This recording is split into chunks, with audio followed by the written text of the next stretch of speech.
I'm going to call to order this meeting of the Education and Culture Committee. And Counselor Watts, would you be? Thank you.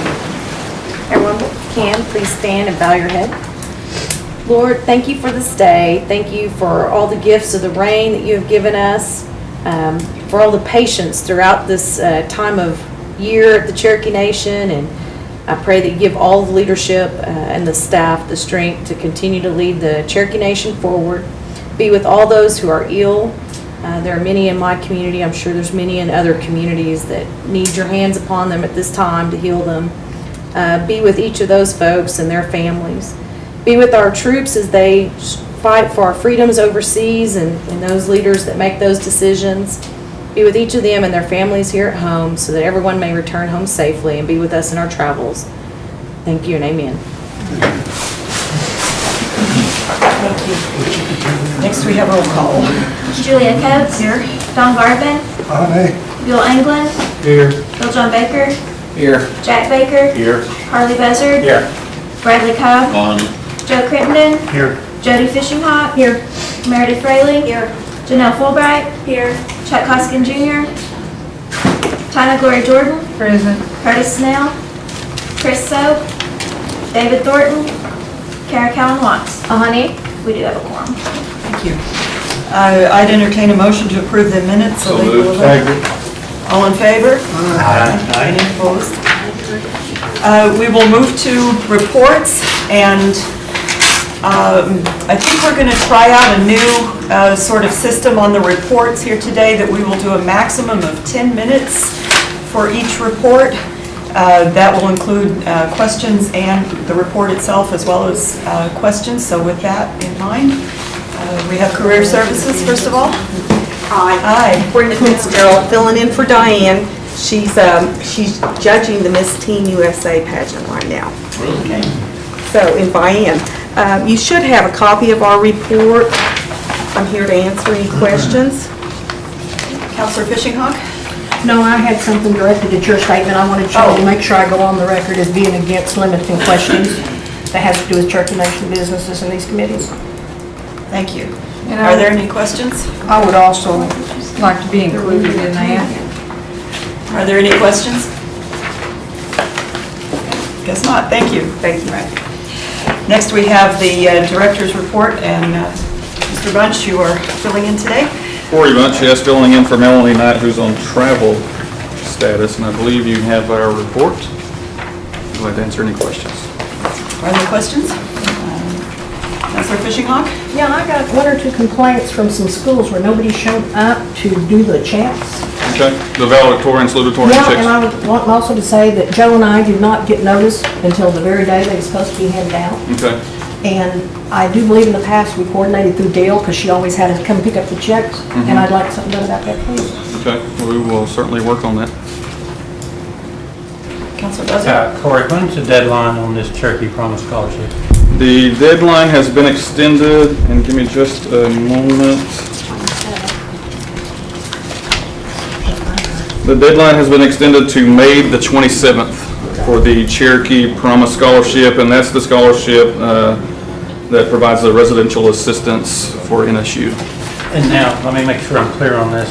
If they get the $2,000 scholarship, then they don't qualify for the Cherokee Promise, or is this in addition? No, that's a part of the Cherokee Promise Scholarship. And it's really two separate applications, because the housing application also has an income guideline. That's for the Cherokee Promise? Yes, correct. Okay. Okay, thank you. Counselor Watts? Thank you, Madam Chair. I just want to say, I guess I had a different experience, and Mandy Scott and your team worked with Gail, and I thought everybody was on the emails and stuff, and I was able, I think, to attend every assembly in Rogers County, and have been working with her for several weeks, and I thought all the council was on there, so I don't know what happened. Okay, well, I'll have to follow up with Mandy, because I know she sent out some announcements, but I'll have to make sure that everyone is on the list. And just a side note, I think there were 66 awards for those valedictorian and salutatorian. Counselor Jordan? Corey, on this, the Cherokee Promise Scholarship, have we had a lot of interest shown in that scholarship?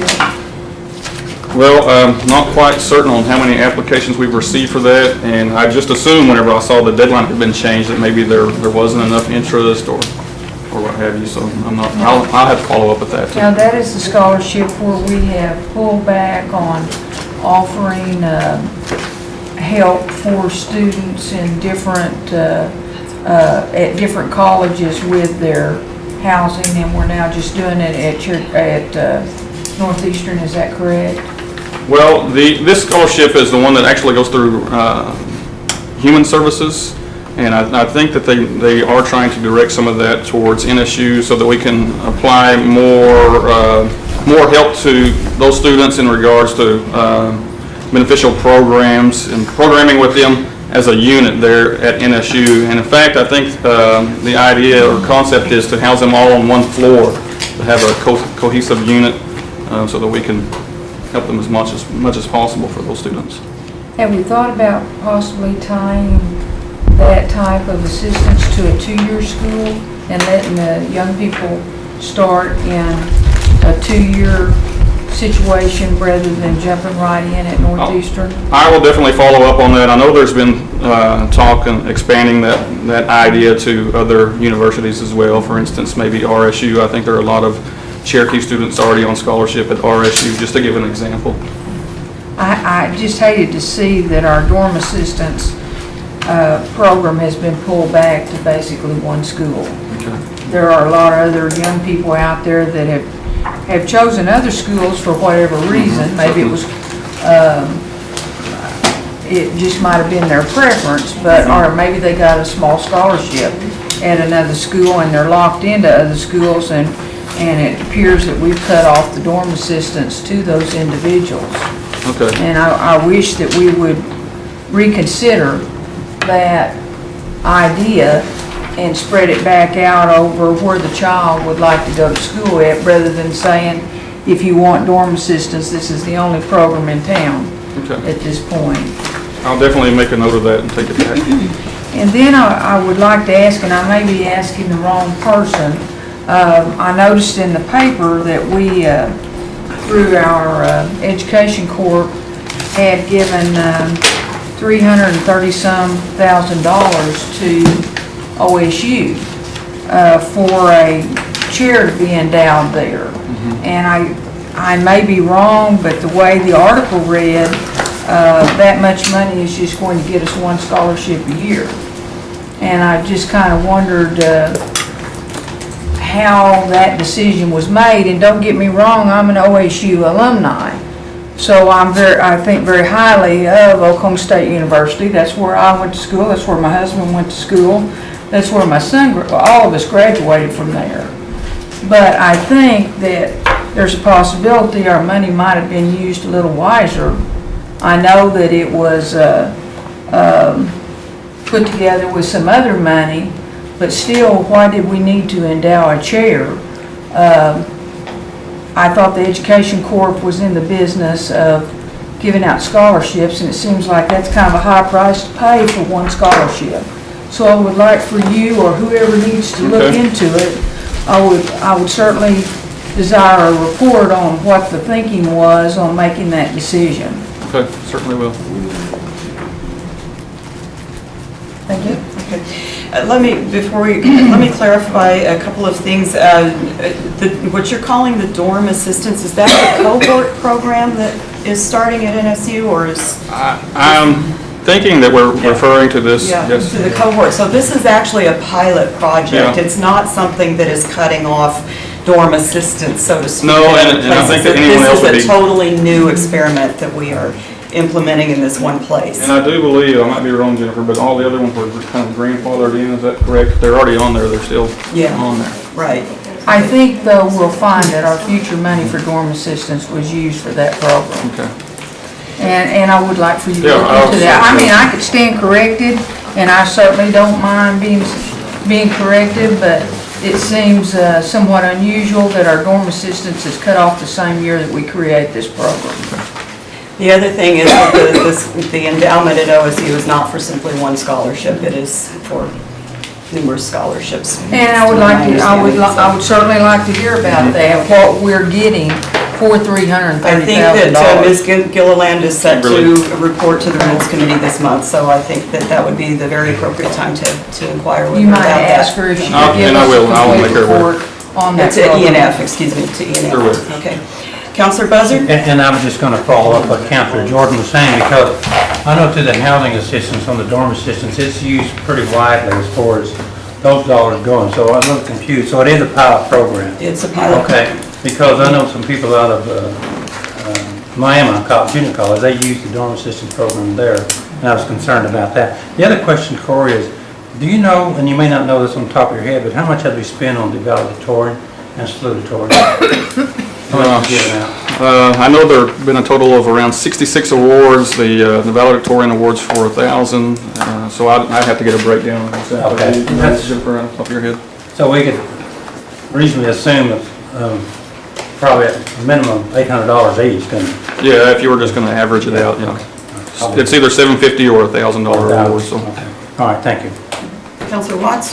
Thank you. And just to clarify, I don't believe it was Education Services, but it was the Cherokee Nation Education Foundation that did the partnership with Oklahoma State. That's correct.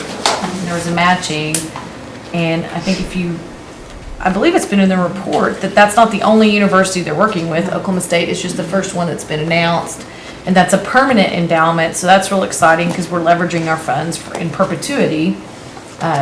So we're being fiscally conservative in long term, but it wouldn't be your decision, it's the independent foundation That's correct. and nonprofit's decision. But Thank I'll you. certainly get with Kimberly and discuss it with her. We'll alert Ms. Gilliland that there will be questions about this. Ms. Jordan? That brought up an additional question. If you could have her, when she gives her report on this endowment, what else we received in the form of some remuneration for giving that? Did we have someone possibly get a seat on a committee, or is there someone now affiliated with us that's in the selection process?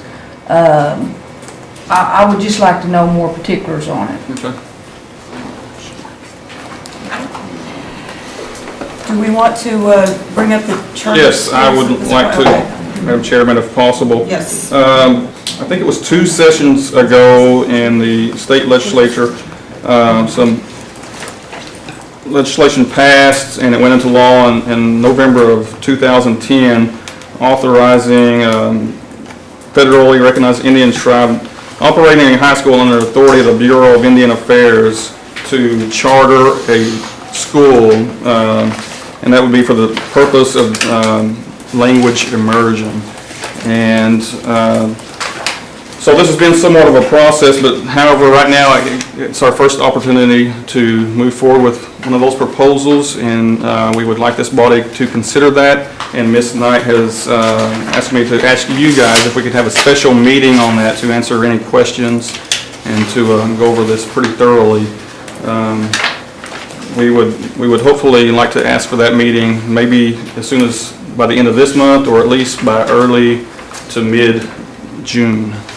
What length of time would you anticipate? An hour and a half? I would like to have at least an hour, please. Okay, 1 hour. Okay. What I would suggest to this body is, what about the day of rules and ENF, if we started at noon on that day? Would that be agreeable to everyone for a special committee meeting? Okay. Okay, we will set it at that time then, on May 26th. Is that right? Or do we have something else? I'd have to post an agenda today. Okay. Is there going to be any backup? Is there any backup if we post an agenda today? Madam Chair, you said on June 20th? No, I said on May 26th. On May 26th. Yeah, right before rules and ENF. What do we need in the way of backup for the? Just to, probably perhaps what you Yeah. sent to us Okay, the other day. I think we would can do. find that and send it to Yeah. you. Yeah. Yes, shouldn't be a problem. Okay. All right, we'll set that, a special education meeting then, committee meeting for discussion of the turning Sequoia's immersion schools into a charter school. That's correct. Okay. Okay, are there other questions, or? Okay, thank you. Next, we have Head Start. Is there anyone? Ms. Thompson?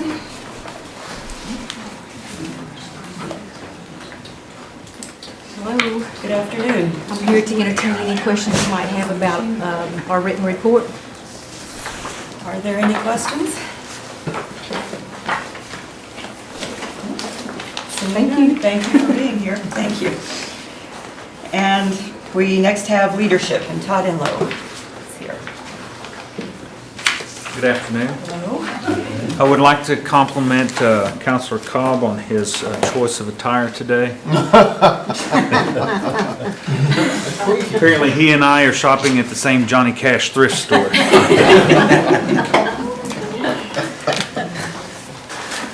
I meant to say something earlier when I saw you, but I submitted my report. If you guys have any questions, but I also have some items from last month's committee meeting to follow up on. I'd like to hand out, unless you guys have questions on the monthly report this month. Madam Chair. Councilor Buzzard?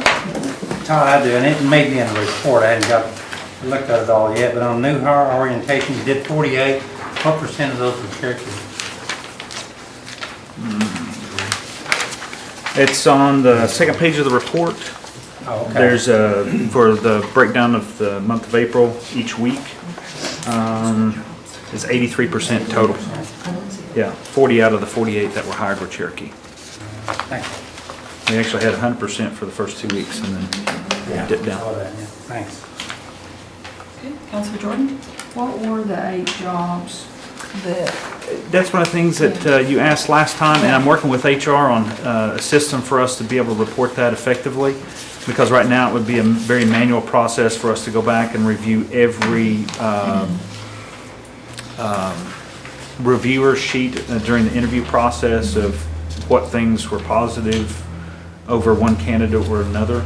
And so we're trying to figure out some mechanism for us to be able to report that on a regular basis, if it was education or skills or what was lacking. well, And I know but HR, even before we do that, Todd, if we could find out what jobs which were positions? filled by non-Cherokees. Okay, I think we can do that. If we could do that before we even get to what led to hiring the non-Cherokee. Okay. Okay?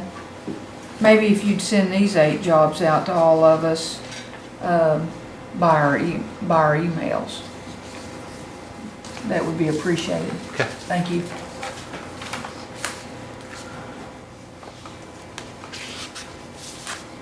Other questions?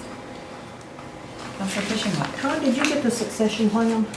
Yeah, that's one of the things I'm gonna hand Okay, out. thank And then CMB, I was notified that they sent that over on 4/27, CMB succession plan.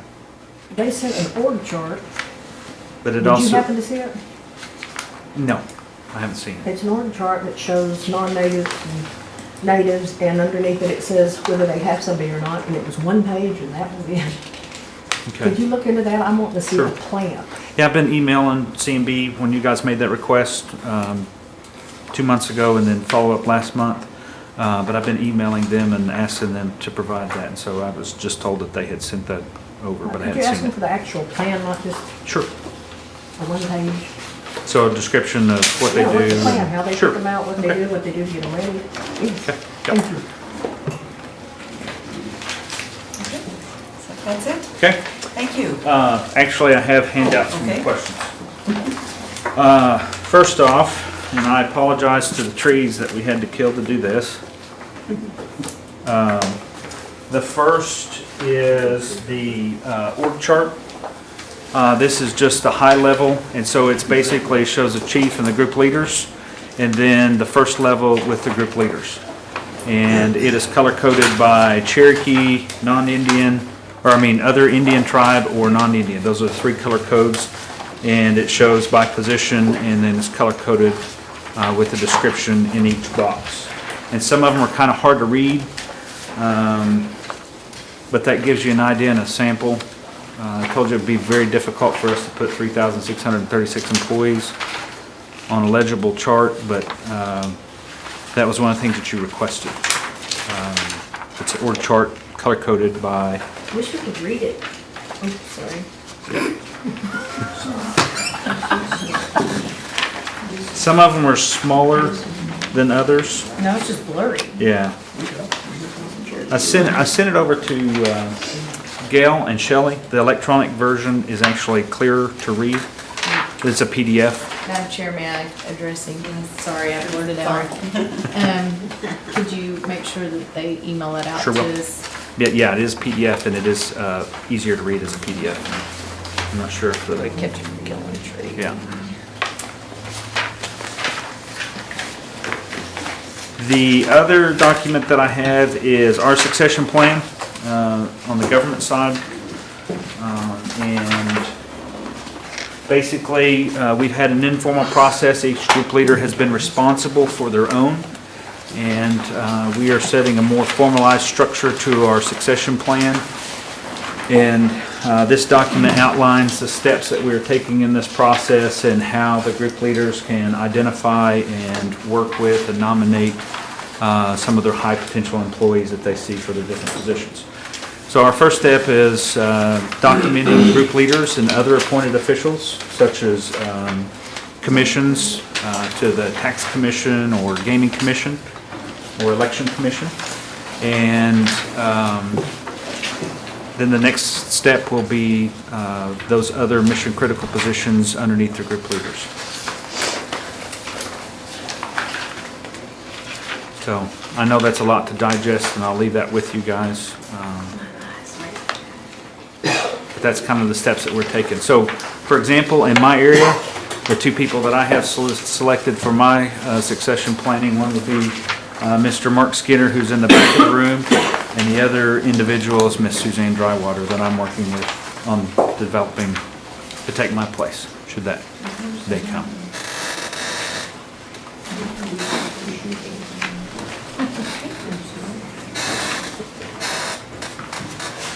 And if you don't have any questions, then I would like to brag on one of my employees.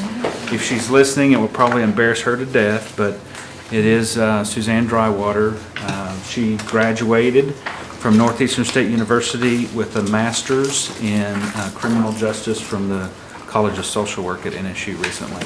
It was a big deal for her. She's a single mom with 2 kids, and she managed to balance that, do her job, and then graduate with a master's degree. So I'd like to congratulate her. So if you see her the next time, say congratulations. Thank you. Thank you. Next, we move to old business, and there is none pending. And next, we have new business, and there is none pending there either. Are there any announcements? Okay. Then the next meeting will be on June 20th, is that correct? At 3 p.m. for Education and Culture. Okay.